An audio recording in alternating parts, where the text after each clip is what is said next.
Bismillahirrahmanirrahim. Assalamu alaikum students. Here I'm your science teacher for class 7 from Ismailia Youth Services School. Students, firstly take your science book along with you and I instruct you to take the screenshots of every slide which will be shared over the screen. Yes, students, in our last class, we started the new chapter and that was living organism and their environment.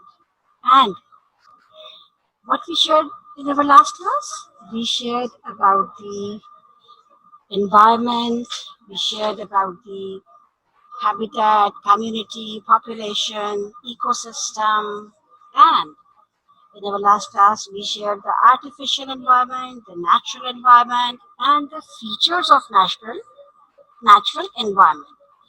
And finally, yesterday we shared the adaptation. We shared the adaptation in plants. And now, our today's topic is adaptation in animals. And we, inshallah, also shared the food chain and food web. It is very much interesting topic. Inshallah, you will enjoy. So, move forward. Adaptation in plants. Before going to learn about the adaptation, we also learn some terms that are the warm-blooded and cold-blooded. Polar bear or the polar animals, they live in very, very cold areas, but they are considered as a warm-blooded animals. The whales, the dolphins, and the seal, they also mostly live in the cool water or the Arctic Ocean, but they are also considered as a warm-blooded animals. What is warm-blooded and what does it mean? Actually, the animals whose body temperature does not change with the surrounding means their internal body temperature are constant and it doesn't affect with the environmental changes. Are you getting? Those animals whose body temperature does not change with the surrounding and they have temperature control mechanism to keep the internal body temperature constant. We are also the warm blooded and our body temperature is 97.5 or something. If we have 100 degrees centigrade temperature, so we feel the fever. It means our body temperature, internal body temperature is more always constant. If it become random, so we were sick. The groups of animals which are considered as a warm-blooded animals are the birds and mammals. Birds are also warm-blooded animals and the mammals are also warm-blooded animals. As we include in the mammals, that's why human also have the warm blood and we have the constant body temperature. What is the cold-blooded animals? So it is the opposite of the warm-blooded animals, means those animals whose body temperature change with the surrounding temperature, means they cannot maintain their constant temperature and they have no temperature control mechanism. If the temperature is low, so the internal body temperature of that organism also become low. And in cold temperature, or we can say in the winter season, most of these animals undergo hibernate because their internal body temperature is very low and they cannot perform their work easily. That's why they go into the hibernation period. The examples of cold-blooded animals are fish, reptiles, and amphibians. Amphibians, you heard about that. Amphibians undergo the hibernation period. And the fishes, as they are cold-blooded, so in the winter season, they try to move into the warmer water. And reptiles hide themselves under the rocks in the winter season because their internal body temperature also very low in the winter season and they do not have any temperature control mechanism. Finally, warm-blooded animals are those animals whose body temperature kept constant and do not change with the surrounding. Example of warm-blooded animals are birds and mammals, while the cold-blooded animals change their internal body temperature according to the surrounding and they do not have any temperature control mechanism. Example of cold-blooded animals are fish, reptile, and amphibians. Now, move to the adaptation in animals. We have shared the definition of adaptation in our last class. What is adaptation? It is the characteristic feature of an organism. It is the identical feature of an organism which enable it to become suited to its environment. Means these animals have specific feature by which they can easily survive in their specific environment. So, the adaptation, the desert animals, the animals who live in the desert, they have some modification, they have some adaptations in their body. Different animals have different types of adaptation. And what are these adaptations? The most common adaptation that we learn and that we know, uh, that is the camel. Camel have hump on their back, so the camels store food in their humps and it store water in special pouches in the stomach. And do you know, at a time, if camel receive water frequently or sufficient water, so at a time it drink 100 of liters water at a time because it store this water in its pouches and after storing, it can survive without eating food or without drinking water for several weeks because it is stored food in the form of fat in its hump and stored water in the special pouches in its stomach. These special features help the camel to survive in the desert. One more feature, camels, uh, camels' feet. Camels' feet have broad and they have a soft pad. This soft pad and broad feet help the camel to easily walk on the desert sand. Next adaptation that we observe in the small animals, just like the scorpion, these small animals hide themselves under the rocks and stone in the daytime because desert sand in the daytime is very hot and they came out at night time. Actually, it is the climate of desert that desert become too much hot in daytimings and very cold at the night times. So it is easy for the insect to find their prey at the night. And these animals also called nocturnal means the small animals who hide under the rocks and stone in daytimings and came out due to the hot weather and came out at night. They are for their food, so they are called nocturnal. This feature helped them to survive in the desert. And some reptiles burrow deep in the sand, deep into the sand. The picture is the iguana, and it found in the desert and in daytiming it burrow deeply in the sand because in deep in sand is home.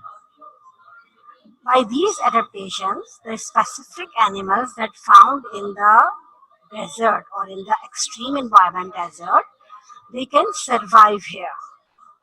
Next adaptation is the mountain animals. On the mountain, the animals which are found, they have some special features, they have some special adaptations, and These adaptations are that mountain goat, that is the Uriel and Ibex.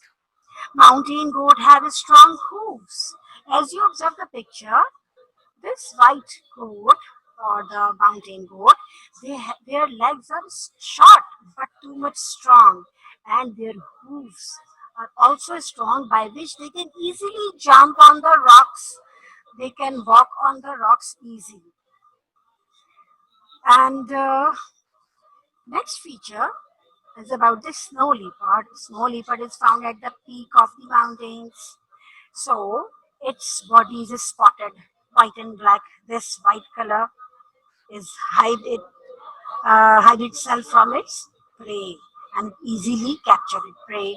One more feature, that snow leopard have thick coat of fur on its body. This thick coat prevent it from the very cool weather, and it easily survive here. The another adaptation of the snow leopard is observed that it have furry paw. Its paw is furry and broad as a snowshoes, and it easily walk on the snow. And it also its claws also help it to walk on the snow. Right? The mountain goats have strong hooves. They have thick fur, and these strong hooves help them to jump, to walk on the mountains and also on the ice of the mountains. The snow leopard have thick fur of coat. The color of fur also camouflage it, and snow leopard have the furry paws and claws as is snowshoes, and by this it can easily walk on the snow or the peak of the mountain. This is the depiction of mountain animals. And next is forest animals. In the forest, variety of animals are observed, and every animal have a different adaptation, and this adaptation help that animal to suit in the specific environment. And what are these adaptations? For example, the spider monkey. Here, the spider monkey have long muscular tail. Its tail is long and it has strong muscles. By these long muscular tail, it can easily hang on the branches of the trees and jump from one tree to another tree. Because in the forest, the trees are long and make a canopy, as we learn in adaptation in the plants. So these forest monkey or the spider monkey have the long muscular tail which help it to jump from branch to branch and to reach the top of the trees. Next adaptation is the flying frog. As you observe the picture here, the flying frog is also found in the forest, and flying frog have extra large webbed feet. As you observe in the picture, my cursor or the pointer moving around the webbed feet, this webbed feet help it to fly from tree to tree.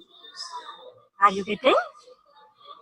Flying frog have extra large webbed feet, and by these extra large webbed feet, they can easily jump from tree to tree or branch to branch.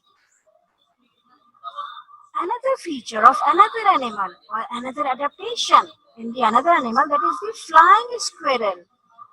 As you observe, the flying frog have the webbed feet, and flying squirrel have another adaptation for flying purpose. If you observe the picture, it have a flap of skin from front leg to the back leg. This flap of skin, this flap of skin on the both front leg and hind leg help it to make a glide, long glide from tree to tree. It is very interesting feature. Again, I am repeating. Flying squirrel have a flap of skin in between front leg and hind leg. This flap hold the when it is spread its all four legs while jumping. So these flaps help the squirrel to hold the air in it, and by this it can easily jump, and it use its long tail to change the direction. Flying squirrel have flap of skin which hold the air while flying, and its tail help the squirrel to change the direction or change it to the required direction. Another interesting animal or another interesting adaptation that we observe in the forest animal is in the tree frog. Tree frog have special sucker toes. Its toes have suckers, and by these suckers they can easily hang on the branches. The feet have the toes, and the toes have suckers. These suckers help it to hang on the branches of the trees. These interesting adaptations are observed in the animals that are found in the forest. I hope you enjoyed. Next adaptation that we observe in the sea animals. As we find variety of animals in the forest, similarly in the sea we also observe variety of animals, and these animals have different adaptations. Firstly, we focus on the fish. We found variety of fishes having very beautiful color, but all the fishes have some special characters which help them to suit or to help them to live or survive in the water. And what are these adaptations? Their streamlined body. Their body is slippery and streamlined and covered with scales. These scales and their shape of the body help them to swiftly swim in the water. And they have fins. They have fins for swimming. These fins help the fishes to swim in the water. The fins are of different shapes, different colors, and different styles, but all the fishes that have fins, the main purpose of the fin is to help in the swimming. And one more identical character of the fishes, they have gills. These gills help for fishes to breathe in the water. Gills for breathing. All the fishes have gills, either they have the external gill cover or the gill slits, but the function of gills to breathe in the water. By these adaptation, fish can easily survive in the water and it cannot live outside the water. Yes, another adaptation that we observed in different animals and the birds, that penguin is a bird, but wings are changed. The wings of penguins are changed into flipper, and this flipper help the penguins for swimming, because penguins live in the Arctic Ocean, live in the polar areas, and they are swimming. They glide, they swim in the water and find the fishes as a food.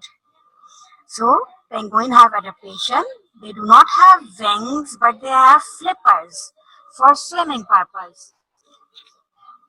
And whales. We also find the dolphin and whales. Their fins are modified into the paddle-like structure. Actually, dolphin and whales are not the fishes. They are the mammals. But that's why they do not have fins. So their forelimbs are modified into the paddle-like fins. Paddle-like shape which work like a fin, and by these paddles they can easily swim in the water. Okay, we also find some birds above the water. And they are called the water birds because they feed on the fishes. So they live near the water. And they also dive in the water to catch the fishes. So these water birds have webbed feet. Their feet, in between their fingers, there is a membrane, and this membrane convert their feet into the webbed feet. By these webbed feet, they can easily dive in the water, deep in the water, to catch the fishes. And by all these adaptations, these animals can easily survive in the water, in the seas, or near the seas. These adaptations, I repeat them: the streamlined body of the fish with the scales, fins of the fishes, and gills for breathing. All these help the fishes to survive in the water. Penguins have flipper for swimming, dolphin and whales have paddle-like fins for swimming, and water birds have webbed feet. Yes, after the adaptation, that is the food chain. What is food chain? Actually, food chain is a series of organisms in which each depend on next as a source of food and energy. Actually, every living organism need food. So where do they get food? So they get food from the other source. Again, I'm repeating. Food chain is a series of living organisms in which each depend on the next as a source of food and energy. Plants. Plants are the very important to life on the earth. If there is no plant, no life can be found on the earth. So, because plants have ability to trap the sunlight and prepare the basic food, this basic food is used in all the other living organisms directly or indirectly.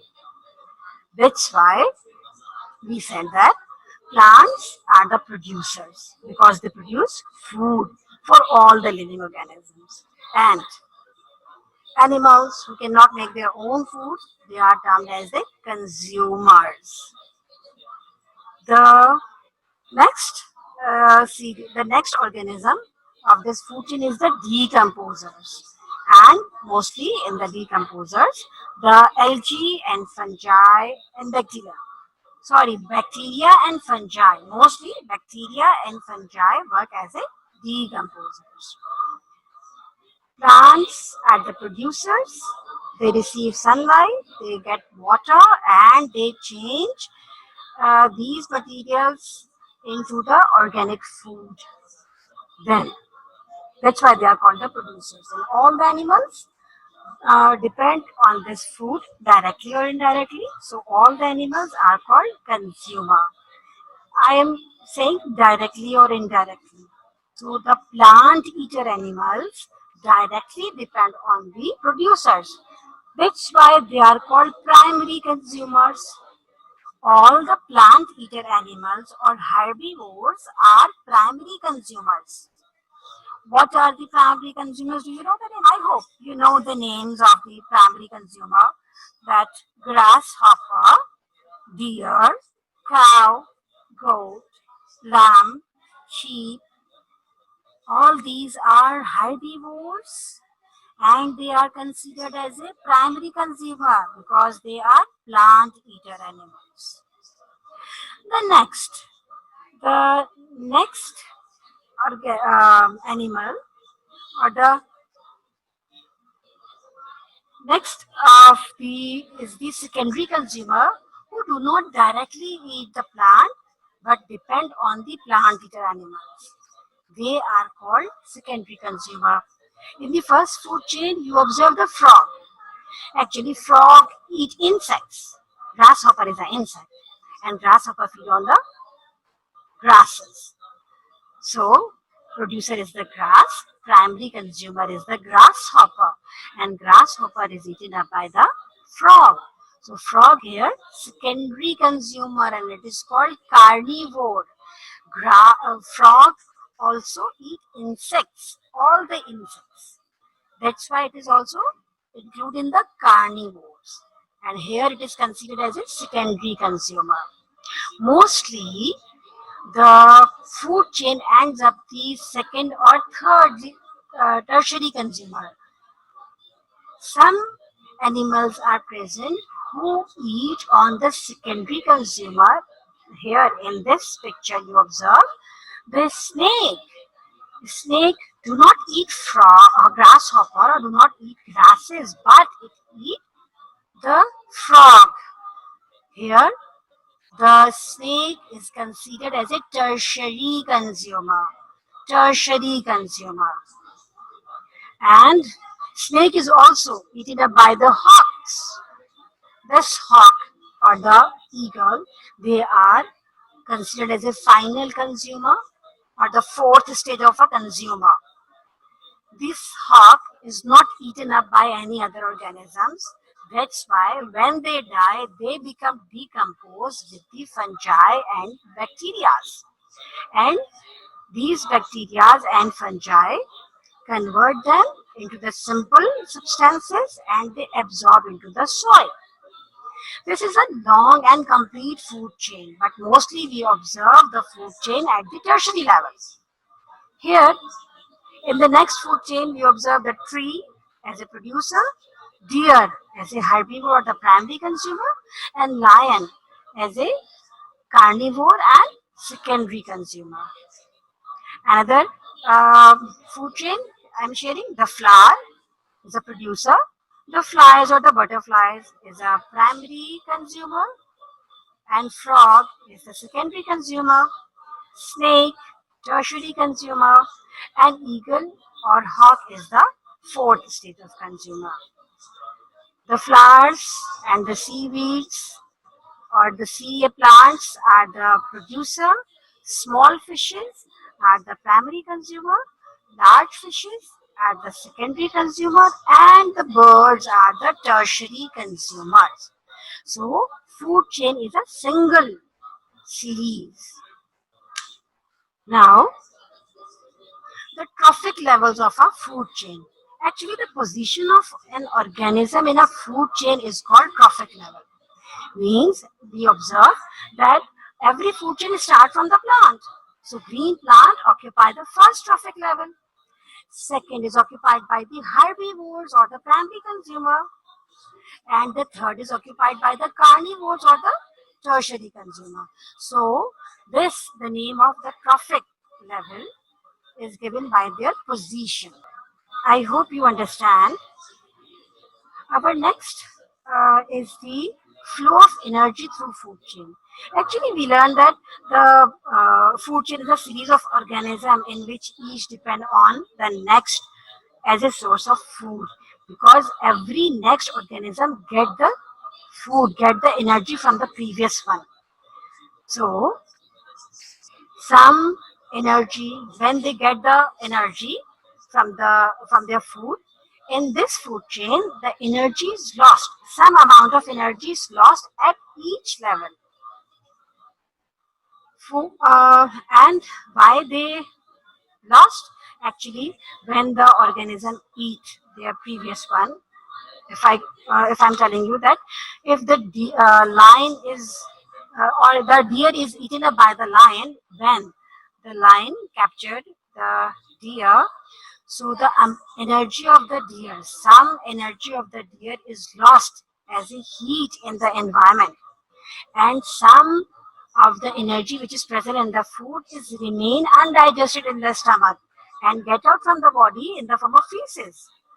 That's why the limited amount of energy is reached to the organism, and this transfer of energy is getting slow or getting smaller from every trophic level. Means plants have maximum amount of energy, and then consumers have less amount of energy. Similarly, in a food chain, the organism at the base are small in size. That plant size is small, but their numbers are too much large. That's why we observe that as they show increase in size, they decrease in number. The amount of carnivores are getting smaller because their size is larger. And we show this relationship in a chart which is known as a pyramid of number. The food web.